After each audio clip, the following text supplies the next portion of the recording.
Que el día de hoy comenzamos una serie de enseñanzas, una serie de clases, la queremos llamar así, acerca de los principios bíblicos que se generaron hace 500 años con la Reforma, con Martín Lutero y todo este trabajo tan glorioso que Dios permitió que este hombre hiciera para que tú y yo el día de hoy pudiéramos, como decía Eduardo ahorita mientras nos dirigía, poder tener una escritura en nuestro idioma, poderla leer, poderla predicar, poderla cantar, y eso es algo glorioso.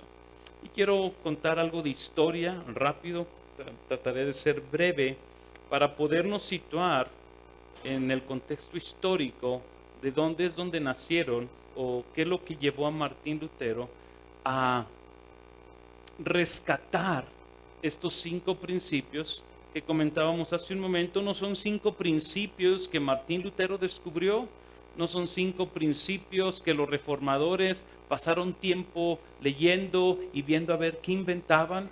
Son 5 principios que el apóstol Pablo escribió, 5 principios que el Espíritu Santo dictó, 5 principios que ya estaban en el corazón de Dios, plasmar o dejarlos plasmado en la Escritura para que tú y yo y toda la humanidad pudiéramos disfrutar de estas bendiciones. Quiero comenzar con un poquito de historia en Martín Lutero.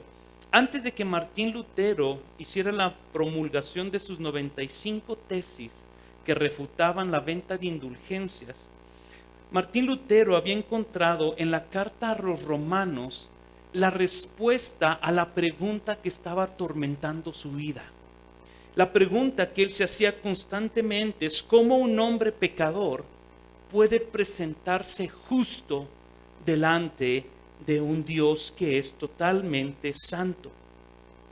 Así que fue en 1515, mientras él estudiaba la carta a los romanos, mientras él estaba enseñando la carta a los romanos en la Universidad de Wittenberg, que llegó al capítulo 1 de la carta a los romanos, versículo 17, y se encontró él con este texto. Porque en el Evangelio, la justicia de Dios se revela por fe y se revela para fe, como está escrito: mas el justo por la fe vivirá. Si algún tema Martín Lutero no soportaba en su vida y en su mente, en su corazón, era el tema de la justicia de Dios. Él no podía conciliar cómo él podía presentarse ante este Dios justo, cómo este Dios justo podía aceptar a pecadores que no lo eran. Es algo, Lutero no podía soportar este tema. Entonces, cuando él llega a este versículo, lo que Dios le empieza a mostrar es una relación indisoluble que existe entre la justicia de Dios y la preciosa noticia del Evangelio de Jesucristo. Fue este texto, la meditación de este texto, fue lo que llevó a Martín Lutero a encontrar una respuesta a la pregunta que se estaba haciendo. ¿Cómo es que un hombre pecador puede presentarse justo delante de Dios? Y Martín Lutero encontró esta gloriosa respuesta, que es por fe. Los hombres no nos podemos presentar justos delante de Dios por nuestros propios méritos. Era necesario que la justicia ajena de otra persona nos fuera imputada. Y lo que Martín Lutero, Dios le reveló en este pasaje, es que la justicia que él necesitaba no era una justicia propia, sino era una justicia extraña o ajena a él. Y era la justicia de Cristo. Y él entendió que esta justicia imputada a su vida era un don o un regalo de Dios que viene por la fe en Jesús. Entonces, la meditación en este pasaje lo llegó a comentar lo siguiente: sentí que realmente había nacido de nuevo y que las puertas del paraíso me habían sido abiertas. Las escrituras en ese momento cobraron un nuevo sentido para mí. Y a partir de ese entonces, la frase de la justicia de Dios no me llenó más de odio, sino que se volcó y se tornó en mí en un dulce amor por mi Señor Jesucristo. Ese descubrimiento que lo llevó el pasaje, esta nueva comprensión del Evangelio que él tuvo en este pasaje, lo llevó de inmediato a protestar en contra de la manera en cómo la Iglesia Católica Romana de ese entonces comprendía la fe cristiana. Fue esa comprensión del Evangelio que lo llevó primero a escribir 95 tesis que refutaban acerca de la teología escolástica que se presentaba en ese entonces. Esa teología lo que habla es la manera en cómo los hombres veían la fe cristiana. Cuando él comprende esto, llevó a este Martín Lutero entonces a presentar estas tesis. Al parecer, el descubrimiento que Martín Lutero hizo del Evangelio a los estudiosos y a los religiosos de ese tiempo no les causó un mayor asombro, dado que cuando se juntaron a revisar esas tesis, solamente se acercaron los académicos y no pasó de ahí. Así que su comprensión del Evangelio, de pasaje de Romanos, lo llevó entonces a que el 31 de octubre de 1517 publicara otras 95 tesis y las clavara en la puerta de la iglesia del castillo de Wittenberg, sin creer él que esas 95 tesis iban a tener un impacto mayor. Él ya había visto que 97 tesis no habían sucedido nada. Él va con la misma actitud, clava estas 95 tesis sin creer que iba a pasar más allá. Pero fue estas 95 tesis un resultado de lo que él ya había estado explorando en el libro de Romanos, en el libro de Gálatas, en el libro de Hebreos y en el libro de Salmos que había estado enseñando. Lo que Lutero no estaba siendo consciente de hasta dónde iba a impactar es que él se estaba oponiendo a la venta de las indulgencias que el Papa León X había permitido con el deseo de poder terminar la construcción de la Basílica de San Pedro. El encargado entonces de vender las indulgencias, el deseo que tenía el Papa León junto con otros hombres, por ejemplo Alberto de Brandeburgo, ellos querían obtener el obispado y más sedes episcopales en la ciudad de Alemania. Le permiten a estos hombres entonces vender las indulgencias, y hay un hombre llamado Juan Tetzel, que era un hombre que dicen los historiadores que no tenía escrúpulos por la manera en cómo él empezó a vender las indulgencias para conseguir fondos para construir la Basílica de Guadalupe. Y como un ejemplo, dice que él cuando vendía las indulgencias decía lo siguiente: las indulgencias que yo vendo dejan al pecador más limpio que al salir del bautismo. Las indulgencias que yo vendo dejan a los hombres más limpios que Adán antes de caer.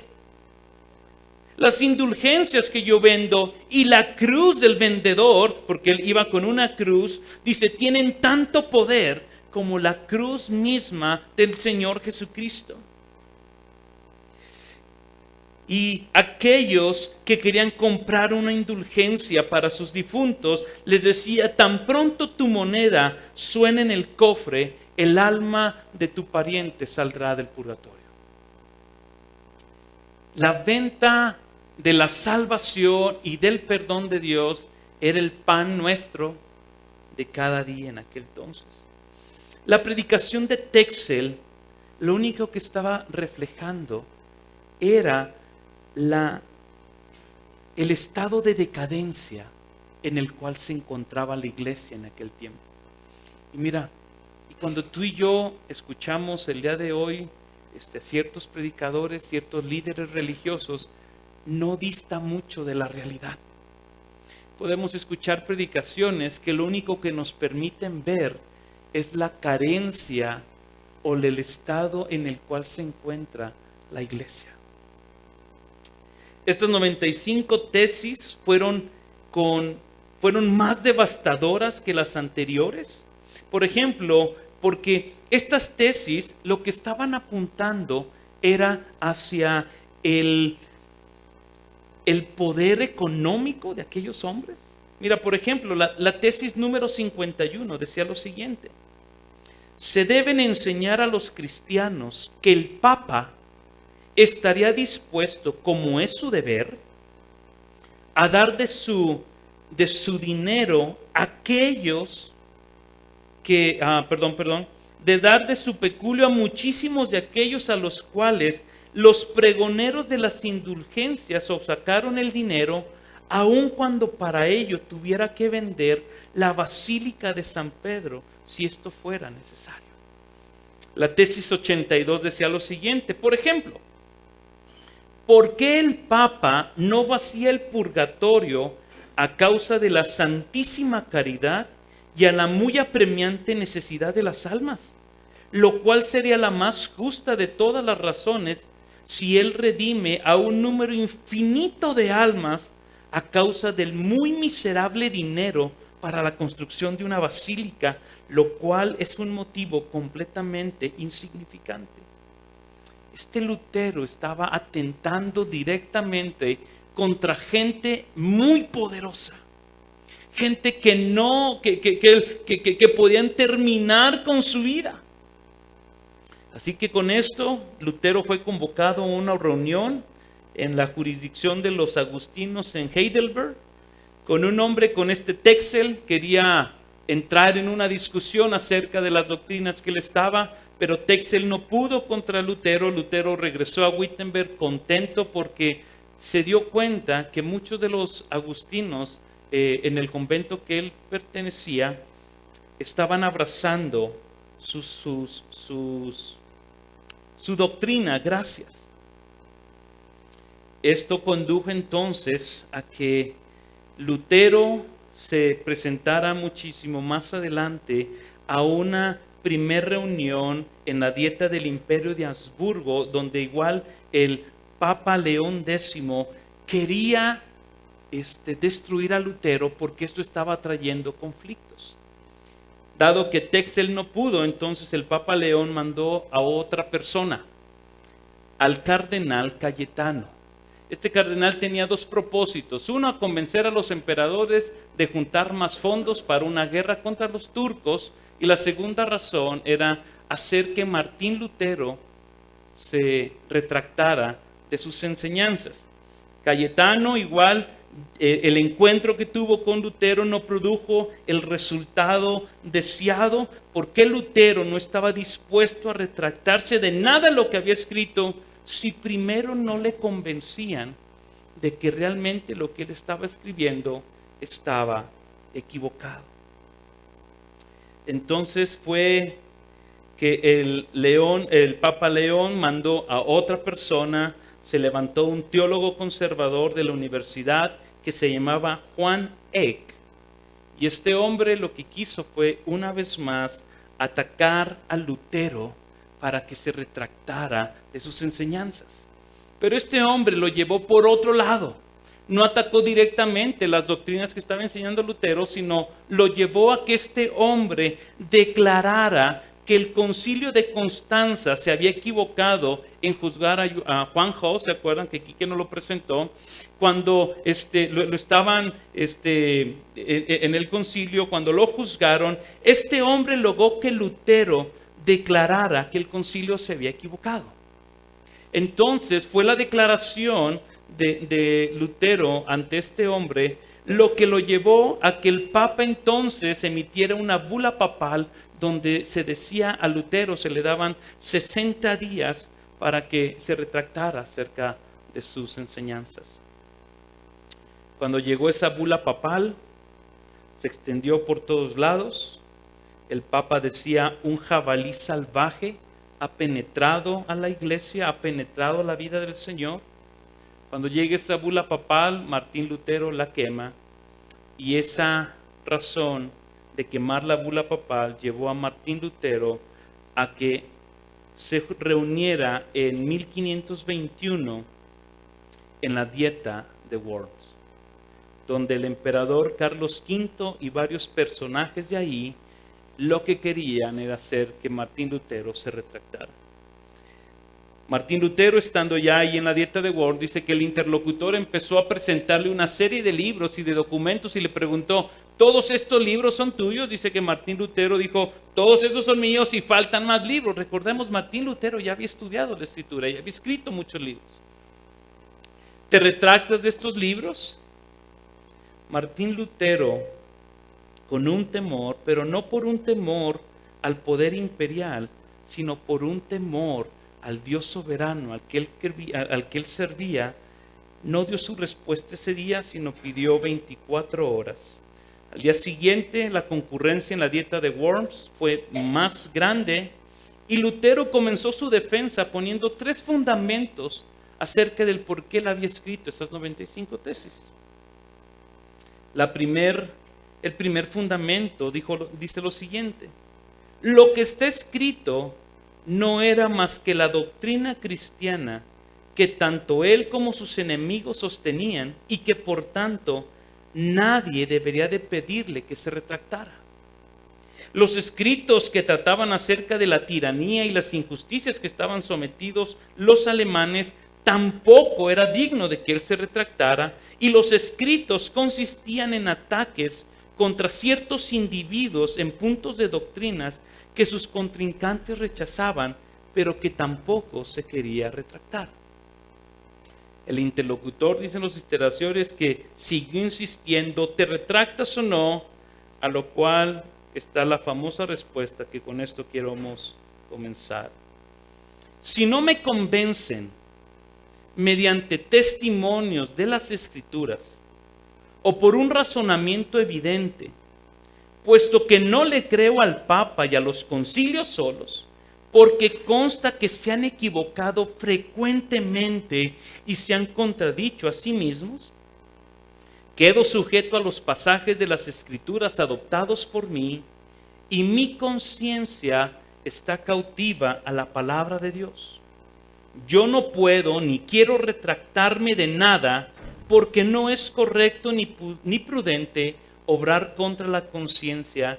Que Dios me ayude. Amén. Con esta frase o con esta respuesta, lo que Lutero trataba de hacer es poner a la palabra de Dios como el punto de partida y la autoridad final de su teología. Y lo que el día de hoy nosotros queremos ver es, ¿por qué entonces es importante este principio que Martín Lutero adoptó de sola escritura?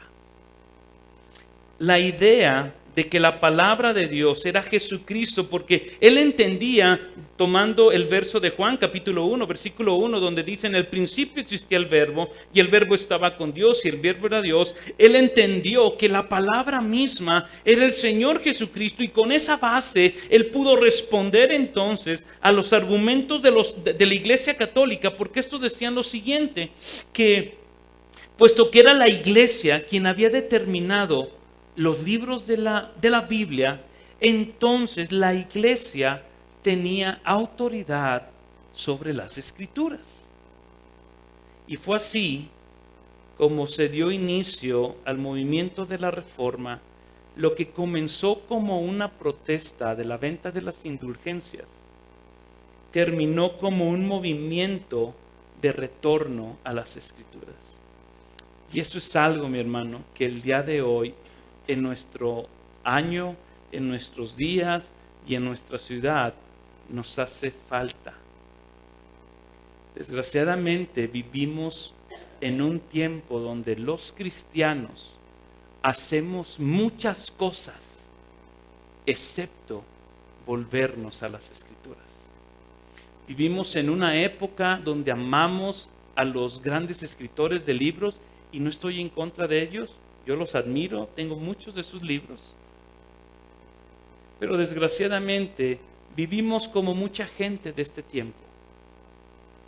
amamos más a los autores que a la misma palabra de Dios. Y es algo que Martín Lutero quiso traer, la necesidad de volvernos o de retornarnos a la palabra, porque la palabra venía a purificar la iglesia cristiana de todas las tradiciones humanas que en la Edad Media habían traído o que habían adaptado la iglesia evangélica. Este resurgir de las Escrituras, este resurgir de las verdades del Evangelio, la agrupó Martín Lutero o las agruparon los teólogos en 5. La primera es, y me gusta y quiero dar esta ilustración que la tomé del pastor Sugel Michelin. Él dice que podemos ver estos 5 principios como si fueran una casa. Dice, en la parte de abajo está sola escritura, que es la que el día de hoy vamos a ver, y como pilares que sostienen o que están sentadas sobre la sola escritura, está la sola fide, sola gratia y solos Cristo. Y en el techo, cubriendo todas esas, está soli Deo gloria, o solo a Dios la gloria. El día de hoy trataremos sola escritura. Okay, ¿a qué nos referimos? A partir de ahorita comienza mi hora de predicación. ¿A qué nos referimos entonces con sola escritura? ¿A qué nos referimos con este principio? El principio de sola escritura proclama que la Biblia es la autoridad final o la corte última de apelación en todo lo que afirma y en todo lo que aplica. Otra definición de ese mismo principio es que declara que la Escritura tiene toda la autoridad para atar las conciencias de los hombres. Los protestantes en aquel entonces y aún en este tiempo sí reconocían otras formas de autoridades, reconocían a la iglesia, reconocían los magistrados, reconocían los credos, reconocían las confesiones de fe, pero todas estas autoridades siempre deben de estar sujetas o bajo la dirección, bajo lo que la Escritura enseña. No pueden estar por arriba de lo que Dios ha dicho, aunque sean doctrinas o sean enseñanzas o sean autoridades piadosas. Estos hombres entendían que había una autoridad, pero encima de esa autoridad estaba la autoridad de Dios escrita en la Escritura. Ninguna de estas autoridades secundarias podía ser ni las deberían de considerar ellos como absoluta, porque todas ellas eran susceptibles de errores. Una autoridad falible no puede atar las conciencias de una forma absoluta. Una autoridad que es fácil de errar en algo, que es fácil de cometer errores, no tiene la autoridad para atar las conciencias de los hombres, porque ese derecho está reservado exclusivamente a la Escritura. Y lo que Martín Lutero empezó a refutar es exactamente este principio. La tradición de los hombres estaba atando la conciencia de los hombres. Si tú no puedes anclar la enseñanza de la iglesia o cualquier enseñanza que demos en la iglesia a la palabra de Dios, entonces no tienes defensa alguna, porque solamente la palabra puede atar la conciencia de manera universal. ¿Qué queremos decir con esto? Porque vamos a empezar a ver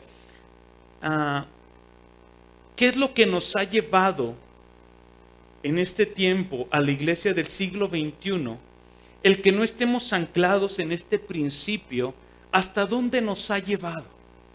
Desgraciadamente, como hombres, nos hemos dejado influenciar por líderes que hablan muy bien, que tienen mucho carisma, que hacen milagros, que juntan multitudes, que nos entretienen, que nos cuentan chistes, que nos cuentan bonitas historias, que tú los puedes escuchar y puedes decir, wow, sales llorando de ahí. Y a eso le dices el Espíritu de Dios estuvo pero tremendo. Y sales de ahí vacío, hueco. La falta de este principio de sola escritura, de tener la escritura como lo principal de la vida cristiana, ¿sabes a qué nos ha llevado? Nos ha llevado a creer en el evangelio terapéutico. ¿Cuál es este evangelio? Aquel evangelio que diluye las consecuencias del pecado, diluye las consecuencias de la caída y lleva a la gente entonces a que desarrolles tu mayor potencial, porque el problema no es tu pecado. Lo que tú necesitas es sacar el campeón que hay en ti y crecer y ser victorioso, y tú puedes. ¿Por qué? Porque no tenemos un principio de sola escritura en nuestras vidas. Nos ha llevado a creer en un evangelio moralista, un evangelio que se enfoque en la voluntad del hombre para superarse a sí mismo, para crear buenas personas, porque el hombre en esencia pues es bueno, ¿verdad?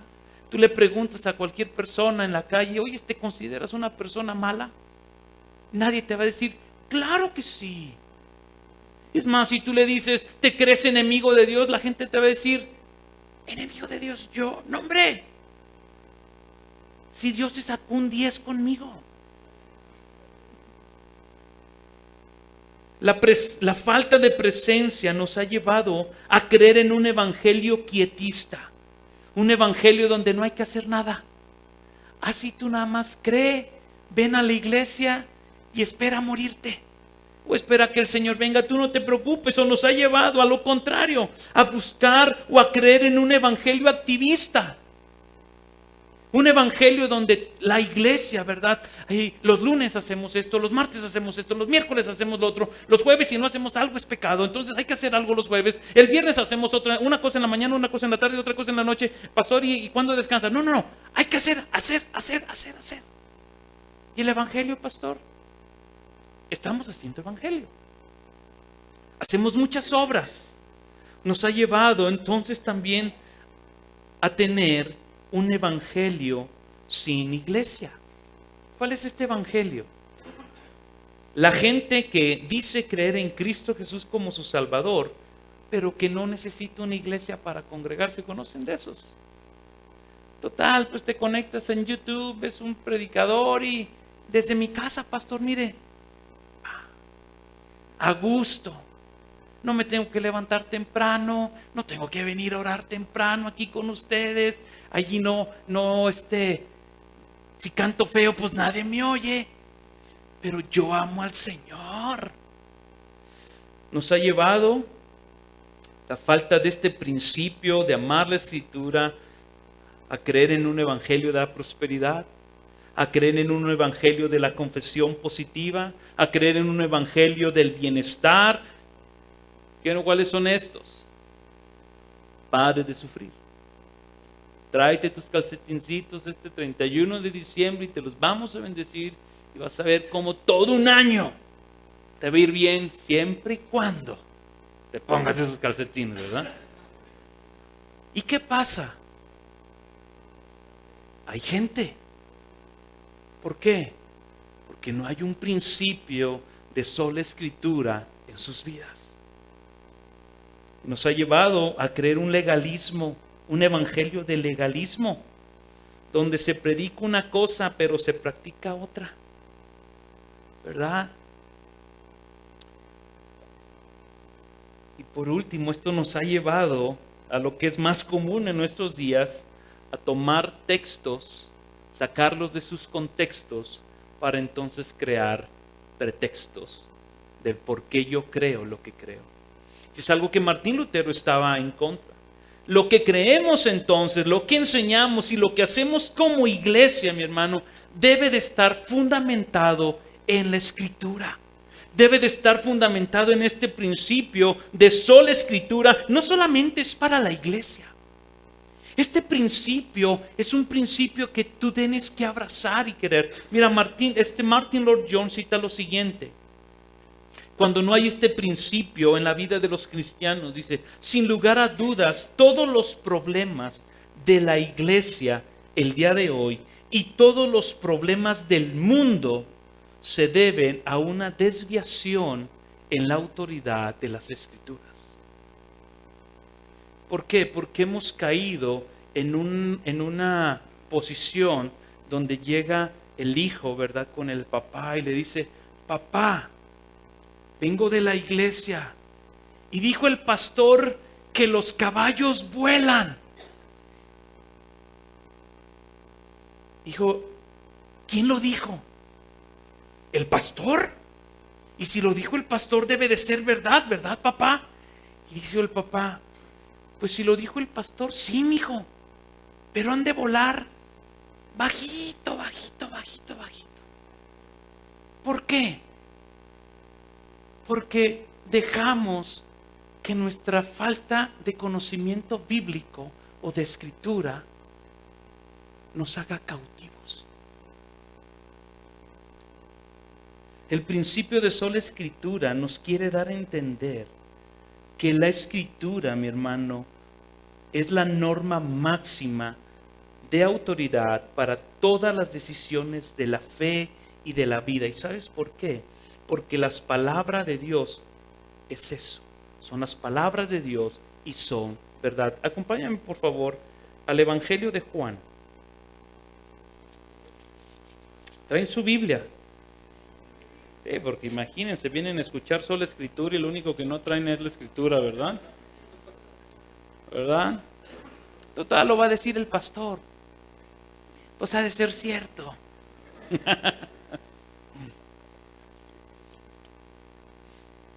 Nada más no vayan a salir de aquí diciendo, entonces los caballos sí vuelan. Vean lo que dice Juan capítulo 17, versículo 17. Santifícalos en tu verdad. Tu palabra, ¿qué dice? Es verdad. Pero aquí quiero yo notar algo. Fíjense cómo Jesús no dijo tu palabra es verdadera, que es verdad también, es correcto, lo cual es cierto, sino que Jesús pone un énfasis en la palabra de Dios, no simplemente como verdadera, sino que dice es verdad.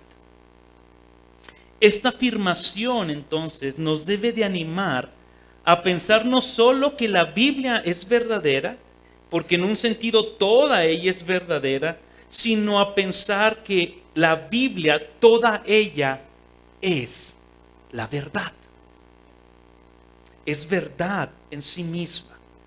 ¿Cuál es el trasfondo? Entonces, ¿por qué llegó esto? Mira, el trasfondo de la venta de las indulgencias fue la razón por la que Martín Lutero estalló. Pero ¿cuál era la base en que la Iglesia Católica Romana en aquel entonces tomó como fundamento para la venta de indulgencias?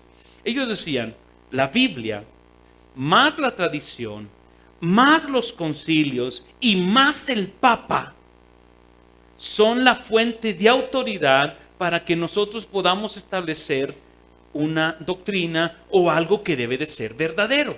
4 cosas: la Biblia, la tradición, los concilios y el Papa.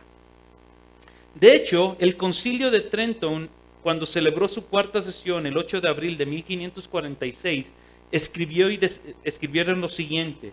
Dicen, las Sagradas Escrituras, por tanto, no son la única fuente de revelación que Dios haya dado a la iglesia. A la par con las Escrituras está la tradición. A la par de la revelación escrita está la revelación oral. Dado esto, entonces es imposible estar satisfecho con la Biblia solamente para la solución de todas las interrogantes relativas a los dogmas. ¿Te fijas en qué posición estaba la Escritura? La tenían ya sea en primer lugar o en cuarto lugar, pero no en el único lugar donde realmente debería de estar. Los reformadores entonces dijeron, no, la única fuente de autoridad es la Biblia. Ok. ¿Qué requiere entonces este principio de nosotros? vamos a ver varias cosas y yo quiero que en la medida en que vamos explorando estas verdades, tú vayas haciéndote como un checklist de ir viendo, esto lo creo, esto lo creo, esto posiblemente no lo creo. Y al final te vas a dar cuenta, igual que estos hombres, que nuestra opinión acerca de la Escritura muchas veces determina la manera en cómo tú y yo creemos acerca de quién es Dios. Y es necesario que la Escritura tenga la máxima autoridad en nuestras vidas para dirigirnos en todo. Ok, ¿qué demanda de nosotros? Vamos a 2 de Timoteo, capítulo 3, versículo 16. El principio de sola Escritura requiere que tú y yo creamos que las Escrituras son inspiradas por Dios. Cada una de las palabras, tanto del Nuevo como del Antiguo Testamento, no solo algunas partes, no solamente los titulitos en rojo, si tú tienes de esas Biblias que vienen en rojo, no solamente las palabras que habló Jesús, todo, desde en el principio hasta el amén, todo eso fue inspirado por Dios. Ve cómo le dice Pablo a Timoteo: toda escritura es inspirada por Dios. Esta declaración de Pablo nos deja ver una cosa: ¿cuál es el origen entonces de la palabra? No voy a ahondar, pero hablaba, Quique nos explicaba y veíamos en las clases que la palabra inspirar, ¿verdad? Es exhalar, ha salido de parte de Dios. Toda la escritura fue exhalada por Dios, y aunque fue escrita por los hombres, el autor supremo de todo lo que tú y yo tenemos en 66 libros fue la inspiración divina que el Espíritu de Dios trajo a hombres para que el día de hoy tú y yo pudiéramos tener estos libros, estas palabras que dirigen nuestras vidas. Y dado, mi hermano, que el autor y el preservador de la palabra es Dios mismo, podemos esperar, debemos esperar que todo lo que esté escrito en ella, todo se va a cumplir. Ve cómo lo dijo Jesús en Mateo capítulo 5, versículo 18. Porque en verdad os digo que hasta que pase el cielo y la tierra, no se perderá ni la letra más pequeña, ni la tilde de la ley, hasta que, ¿qué dice? Toda se cumpla. Isaías 40, versículo 8, vuelve a decir así: sécase la hierba, marchítase la flor, mas la palabra de Dios permanece para siempre. Dado que Dios es el autor de la palabra, Él mismo va a preservar su palabra y hará que la palabra se cumpla. Y este principio de sola escritura nos lleva a ti y a mí a creer esto. Esto que yo tengo son las palabras de Dios. ¿Qué otra cosa? La segunda cosa que nos invita o que pide de nosotros ese principio es que creamos que la escritura es lo que el hombre de Dios, es lo único que el hombre de Dios necesita para la salvación, para la santificación y para el crecimiento bajo la intervención del Espíritu Santo. Mira, cuando tú lees, vamos vayan al Salmo 1. Salmo 1.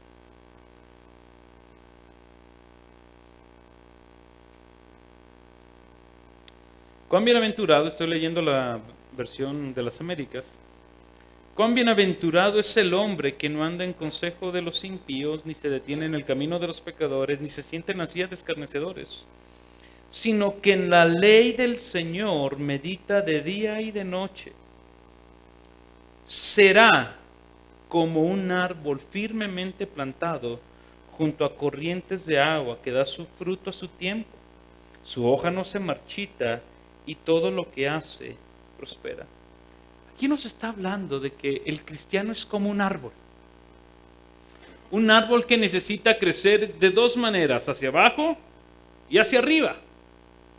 hacia abajo, el cristiano tiene que profundizar sus raíces a tal punto que llega esas raíces a tomar de ese río para que entonces sea fortalecido el tronco y toda ¿cómo se le llama? El follaje, gracias, sea verde, sea resplandeciente, haya buen fruto, se puedan anidar nidos, o llegar pájaros, para que sea algo deseable, algo fuerte. Lo que tú y yo necesitamos para nuestra vida, para nuestro crecimiento, si tomáramos nada más el Salmo 1, es una sola cosa: la ley del Señor. Pregunta: ¿por qué muchas veces nuestro cristianismo se ve tan débil? ¿Por qué cualquier sopladita nos tumba? Cualquier mala cara nos tumba. Ay, no me saludó. Ya me voy a ir de esta iglesia. Pues llevas aquí 8 años. Sí, pero el pastor no me saludó. ¿Y te vio? No, ni siquiera me buscó para saludarme. Llegan problemitas y nos tumban. ¿Por qué? Porque no hay raíces en nuestras vidas. Y el principio de sola escritura nos lleva entonces a pensar lo siguiente: la Biblia contiene todas las palabras de Dios que Él quiere que su pueblo tenga desde en toda la historia de la redención, y en la Biblia está todo lo que necesitamos para que podamos ser salvos, para crecer en confianza y depender en Él, y para obedecer perfectamente. Si tú lees, por ejemplo, 1 de Pedro capítulo 1, versículo 3, dice que hemos nacido de nuevo mediante la palabra de Dios. O sea que la palabra de Dios nos es necesario que nos sea predicada y que nos sea hablada en nuestras vidas para que el Espíritu Santo la tome y produzca vida. Y si regresamos, por ejemplo, a 2 de Timoteo capítulo 3, versículos 16 y 17, veamos la primera cosa: toda la escritura es inspirada por Dios, toda salió de la boca de Dios, pero ahí hay dos cosas que tú y yo tenemos que ver. Versículo 16 dice que es útil. Útil para algo que tú y yo necesitamos, para algo que tú y yo no tenemos. ¿Por qué? Porque dice que es útil para enseñarnos lo que no sabemos, para reprendernos cuando nos equivocamos, para corregirnos cuando no sabemos hacer las cosas y para instruirnos en justicia. Porque sabes que tú y yo, con nuestro corazón pecador, somos bien cabezones. Somos bien cabezones. No nos gusta. Versículo 17 nos da el propósito. ¿Por qué es que la palabra me tiene que enseñar? ¿Por qué es que la palabra me tiene que reprender? ¿Por qué es que la palabra me tiene que corregir? ¿Por qué la palabra me tiene que instruir? A fin de que el hombre de Dios sea perfecto, sea maduro, esté entero. ¿Para qué? Para toda buena obra. La escritura, mi hermano, contiene lo que tú y yo necesitamos para nuestro crecimiento. Pero es necesario que la escritura se vuelva parte de tu vida. Miren, aquí yo a veces he enseñado aquí a la iglesia, gracias soberana, que el sermón del domingo no es suficiente para tu vida cristiana. Y cálale. Come una vez a la semana. Pero come con la actitud con la que vienes a la iglesia. ¿Sí? ¿Me explico? Es decir, ¿cómo es eso? O sea, con las mismas ganas con las que vienes a la iglesia, siéntate a comer un día a la semana, nada más. Cuando agarres la cuchara, pues bostezas.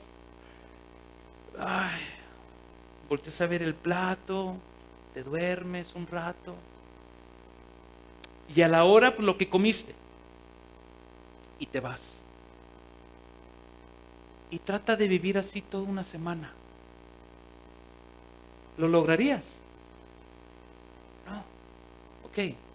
Porque a veces creemos que venir el domingo, que es bueno, es necesario. Si tú no tienes la disciplina de que la palabra de Dios te es necesaria para tu vida diaria, ¿cómo quieres entonces crecer? ¿Cómo quieres avanzar en tu vida cristiana? ¿Cómo quieres madurar? Si te dedicas a venir un domingo, comer, medio comes, y no porque el que esté enseñando de media comida, sino porque tú medio comes, medio escuchas, medio leo, medio bostezo, medio hago que voy, medio hago que no voy, pero cuando digan amén, amén, ¿verdad? Y vámonos, y porque este hombre tarda mucho en hablar. Y creemos que todo eso nos va a durar. La suficiencia de las Escrituras nos recuerda también que no debemos añadirle nada y que no debemos de darle a otro escrito igual valor que la Biblia. Porque ¿qué es lo que pasa en nuestros días? Y más si abrazas la doctrina reformada y si eres de esos lectores ávidos que ya sacó este autor, este otro autor, este otro autor, y dices, los quiero comprar todos, ¿verdad? Y llegas y te dicen, oye hermano, ¿cómo va tu lectura bíblica? No, pastor, mire, la verdad no tengo mucho tiempo, 5 o 10 minutos, ¿verdad? Y ya le estoy hablando así como para dormirme. Ay, pero no. Me compré un libro, pastor. ¿Ya leyó el nuevo de John MacArthur? No. Si viera qué bueno está. Lo leí en 2 días. Tú dices, a ver. Mi no entender. O sea, John MacArthur tiene más peso, y amamos a nuestro hermano, amamos sus libros, pero tiene más peso que la Biblia. El escrito de John Piper para ti tiene más peso que la Biblia, nada más por citar libros o autores. ¿Sabes cuál es nuestro problema? Que esto, que nos es útil, no lo llevamos a cabo.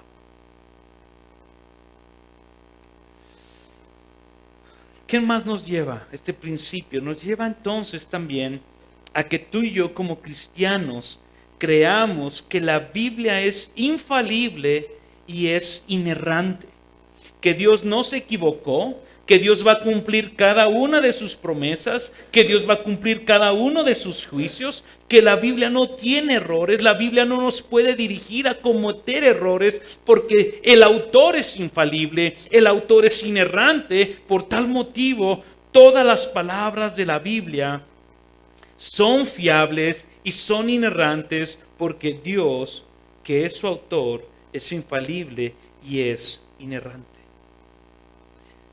Entonces, ¿cuál es el problema en que muchos de nosotros o algunos líderes enseñen cosas extrañas? Mira, antes de eso, si tú y yo no creemos en la infalibilidad de las Escrituras, por ende estamos diciendo que su autor es falible.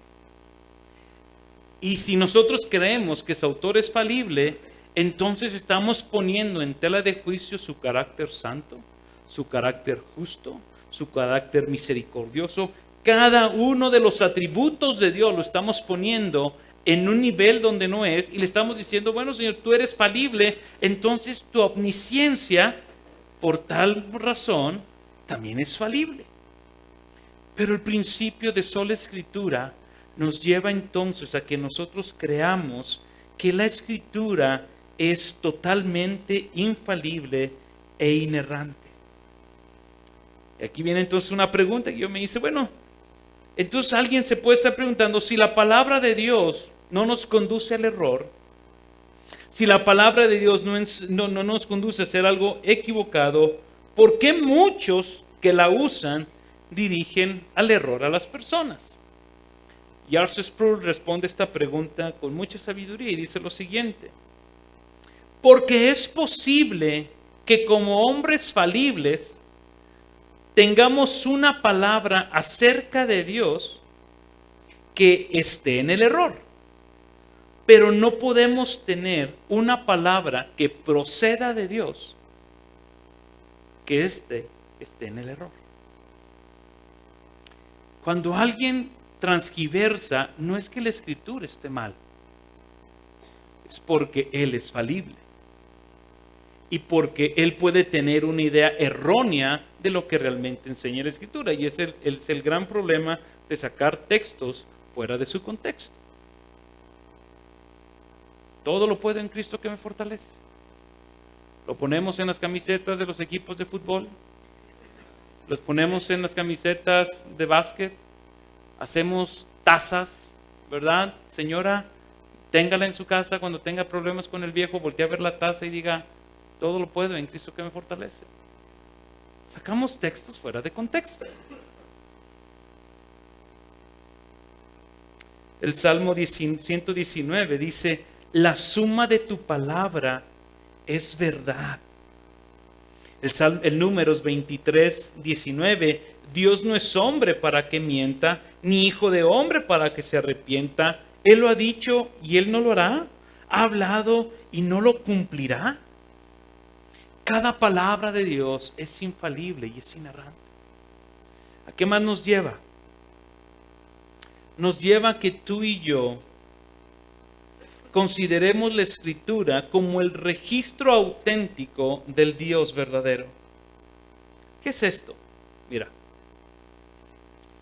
si consideramos cuán frágil es el entendimiento humano y cuán inclinado a olvidarse de Dios y cuán propenso es caer en los errores y cuán es su apetito y deseo de inventar nuevas cosas, nuevas creencias y nuevos dioses, cuán necesario era entonces que Dios dejara un registro infalible y un registro de quién es Él como Dios. Tú y yo somos fáciles de levantar ídolos. Rápido levantamos ídolos. A lo mejor no levantamos imágenes. Pero el ídolo que tiene más popularidad o que tiene más like en Facebook se llama yo. O sea, tú, yo. Ese yo o la idolatría que nosotros levantamos en nuestro corazón e incluso de Dios mismo. Cuando tenemos una idea incorrecta de quién es el Dios verdadero, quién es el Dios de la Biblia, tú y yo caemos en una idolatría porque empezamos a adorar a algo que no es el Dios de la Biblia.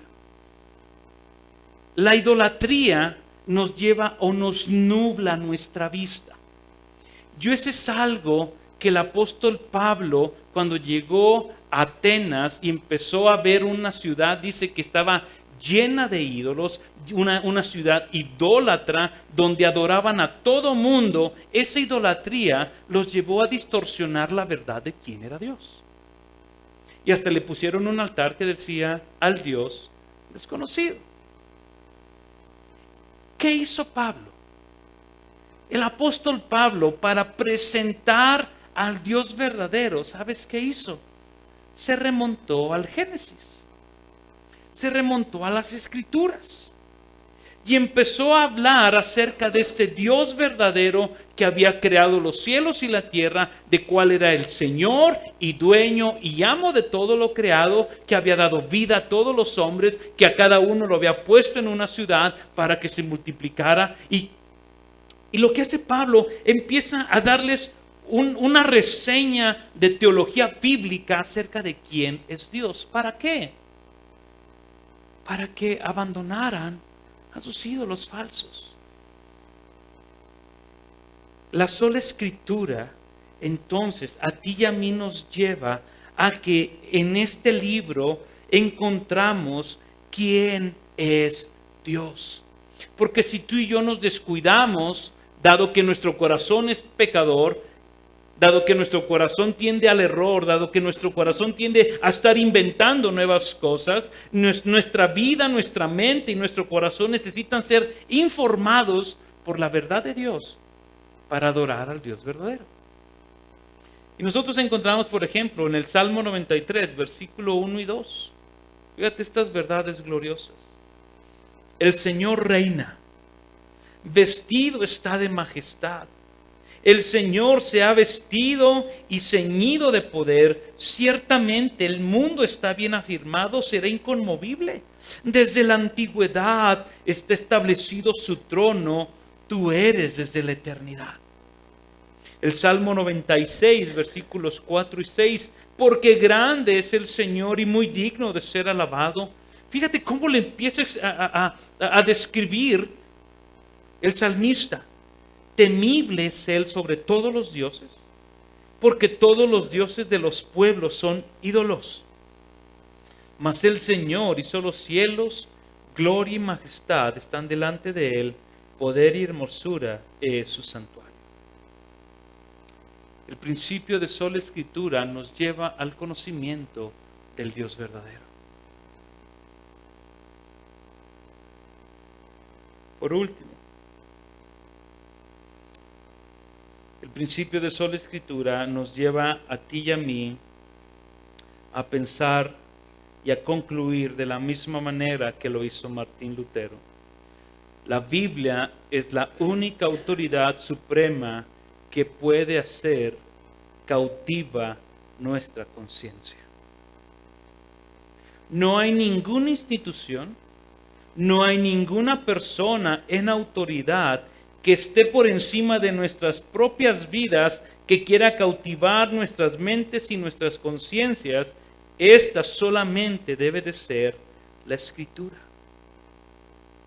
Dios ha puesto autoridades, Dios ha puesto pastores, pero los pastores somos falibles, nos podemos equivocar.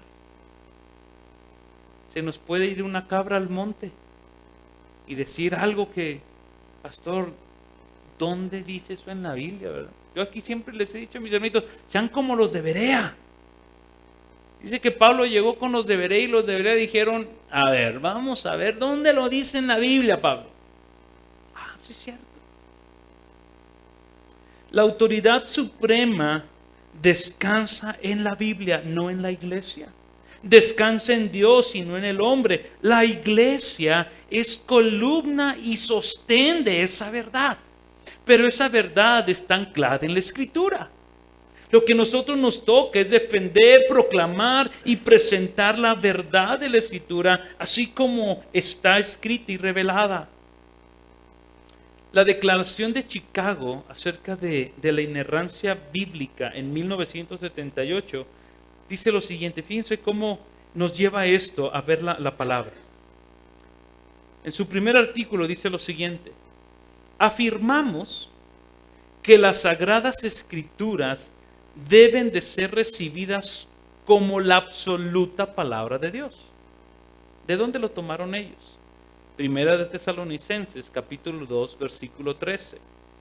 Pablo llega o les dice a los de Tesalonicenses, por esto también nosotros sin cesar damos gracias a Dios de que cuando recibiste la palabra de Dios que oíste de nosotros, la aceptaste no como la palabra de hombres, sino como lo que realmente es, la palabra de Dios. Dice el mismo artículo, y negamos que las Escrituras reciben su autoridad de la iglesia, de la tradición o de cualquier otra fuente humana. El artículo segundo dice lo siguiente, afirmamos que las Escrituras son la suprema norma escrita por el cual Dios enlaza la conciencia y que la autoridad de la iglesia está bajo la autoridad de las Escrituras. Y negamos que los credos de la iglesia, los concilios o las declaraciones tengan mayor o igual autoridad que la autoridad de la Biblia. Los concilios son buenos, sí, lo veíamos como defendieron la fe en Jerusalén, hubo un concilio.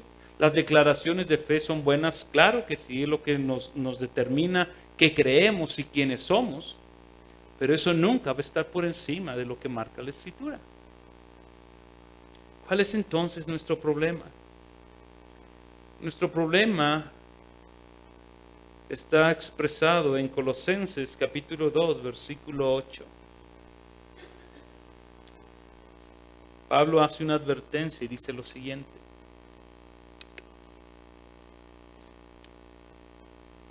mirad que nadie os haga cautivos por medio de su filosofía, por medio de vanas sutilezas, según la tradición de los hombres, conforme a los principios elementales del mundo, y no según Cristo. El problema, mi hermano, es que tú y yo no nos llenamos de la Escritura. Creemos que el sermón del domingo nos es suficiente. Nuestras vidas tienen que ser llenas de la palabra todos los días.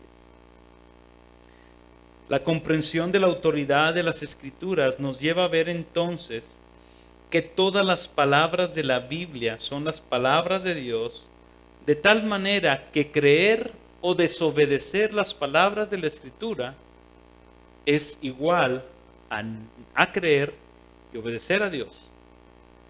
O si no creemos y desobedecemos las palabras de las Escrituras, es lo mismo que no creerle y no obedecer a Dios.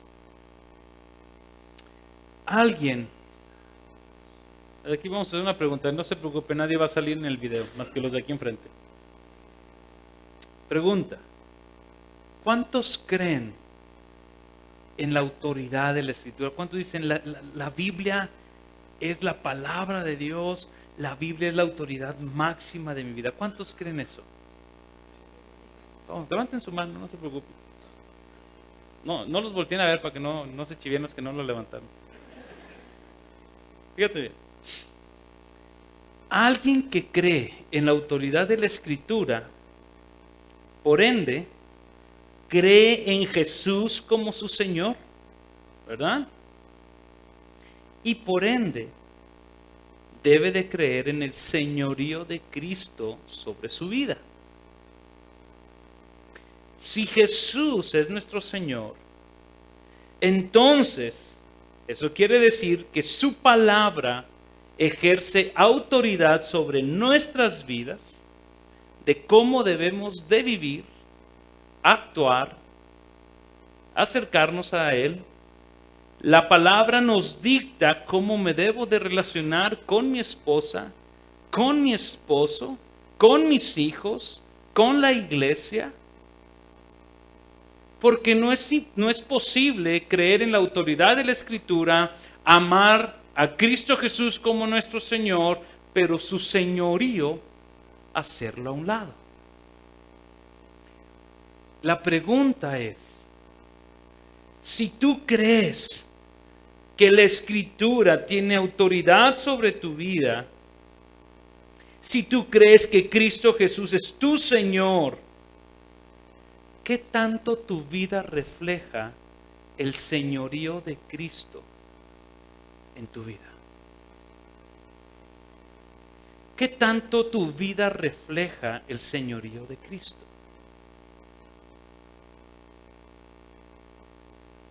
Con esto concluyo. El movimiento de la Reforma rescató de las cadenas de la esclavitud entre las cuales la religión tenía la palabra de Dios. ¿Qué lugar tiene la Escritura en tu vida, hermano? ¿Qué lugar tiene? ¿Realmente la amas?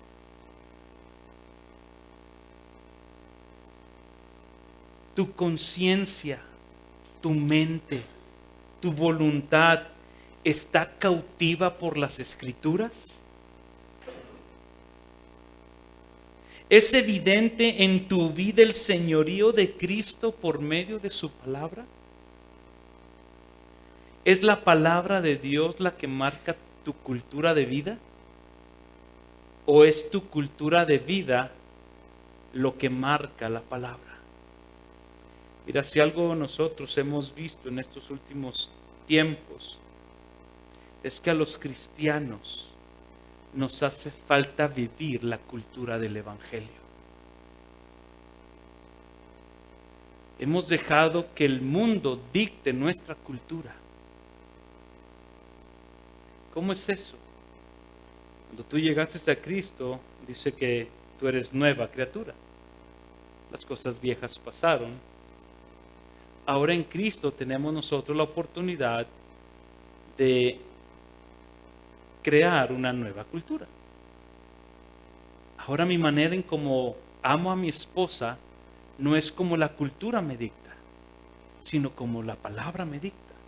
Mi manera de ver a Dios, mi manera de conducirme, mi manera de tratar a las mujeres, mi manera de tratar a los hombres, mi manera de tratar a mis hijos, mi manera de ir a la iglesia, mi manera de amar a mi iglesia, mi manera de amar a mi pastor, de amar a mis hermanos, está dictada por la Escritura. Porque soy cristiano y creo en la palabra de Dios, ¿verdad? Pero en la praxis, ¿qué tanto del señorío de Cristo refleja nuestras vidas? Señor, te damos muchas gracias. Padre, nos has dejado tu hermosa y bendita palabra para conocerte. Nos has dejado tu palabra para guiarnos, Padre, al conocimiento de quién eres tú. Nos dejaste tu palabra para mostrarnos, Señor, cuán grande amor mostraste en la cruz del Calvario. Señor, hace 500 años, hombres o más de 500 años entregaron sus vidas para que el día de hoy nosotros pudiéramos tener una Biblia, Señor, en nuestras manos.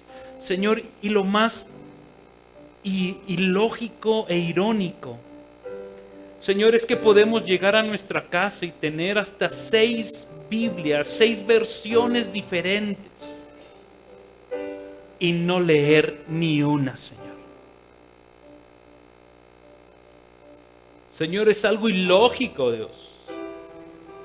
Padre, hay algo que no ha hecho clic entonces en nuestro corazón, porque si hemos nacido de nuevo, tú produces nuevos deseos por tu palabra. Y nos llamas, Señor, a tu palabra.